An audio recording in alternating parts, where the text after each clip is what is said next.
Hello नमस्कार। आज है शुक्रवार। आज आम घर नॉनभेज यहाँ है भात ब्राउन राइस सरी जाइए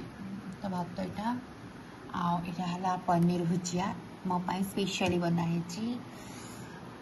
है माछ झोल मो झोल टे दियो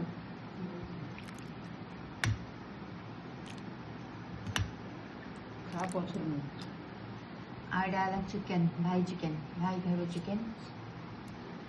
पड़ोसी देती आम घर आटा टमाटो चटनी बहुत टेस्टी मीठा मीठा लगुच आड़ा भाई भात ये माँ मो बाढ़ी